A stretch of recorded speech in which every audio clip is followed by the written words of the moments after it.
JC ಆಸ್ಪತ್ರೆಯಲ್ಲಿ ನಡೆಯಬೇಕಾಗಿದ್ದ ಪ್ರತಿಭಟನೆಗೆ break ಹಾಕಿದ ಆ ಪ್ರಭಾವಿ ವ್ಯಕ್ತಿ ಯಾರು? ತೀರ್ಥಹಳ್ಳಿಯ ಜಯಚಾಮರಾಜೇಂದ್ರ ಸರ್ಕಾರಿ ಆಸ್ಪತ್ರೆಯ ಅವ್ಯವಸ್ಥೆ ಇದು. ವೈದ್ಯರ ನಿರ್ಲಕ್ಷ್ಯ, ಸುಮಾ ಎಂಬುವವರ ಸಾವಿನ ಪ್ರಕರಣ, ಹೀಗೆ ಹಲವಾರು ಕಾರಣಕ್ಕಾಗಿ ಬೃಹತ್ ಪ್ರತಿಭಟನೆಯನ್ನ ಹಮ್ಮಿಕೊಳ್ಳಲಾಗಿತ್ತು.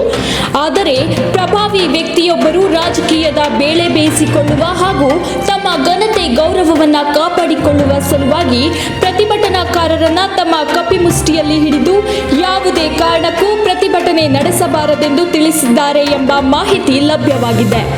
ಓರ್ವ ಮಹಿಳೆ ಆಸ್ಪತ್ರೆಯ ವೈದ್ಯರ ನಿರ್ಲಕ್ಷ್ಯದಿಂದಾಗಿ ಸಾವನ್ನಪ್ಪಿದ್ರೂ ಸಹ ಆ ಬಡ ಜೀವಕ್ಕೆ ಬೆಲೆ ಕೊಡದೆ ಆ ವಿಚಾರದಲ್ಲಿ ನ್ಯಾಯಕ್ಕಾಗಿ ಪ್ರತಿಭಟನೆ ಮುಂದಾಗಿದ್ದವರನ್ನ ಹತ್ತಿಕ್ಕಿದ್ದು ಎಷ್ಟರ ಮಟ್ಟಿಗೆ ಸರಿ ಎಂಬುದಾಗಿ ಸಾರ್ವಜನಿಕರು ಮಾತಾಡಿಕೊಳ್ಳುತ್ತಿದ್ದಾರೆ. ಒಟ್ಟಿನಲ್ಲಿ ಆಸ್ಪತ್ರೆಯಲ್ಲಿ ಏನೇ ಆದ್ರೂ ಅಥವಾ ತಮ್ಮ ಜೀವವನ್ನೇ ಕಳೆದುಕೊಂಡ್ರೂ ಸಹ ನ್ಯಾಯ ಸಿಗುವುದೂ ಇಲ್ಲ ಎಂಬುದು ಈ ಘಟನೆಯಿಂದ ತಿಳಿದಂತಾಗಿದೆ. ಇಂಡಿಯಾ 9 ಕನ್ನಡ, ನಿರ್ಭೀತಿಯಿಂದ ನಿಮ್ಮ ಜೊತೆಗಾರ.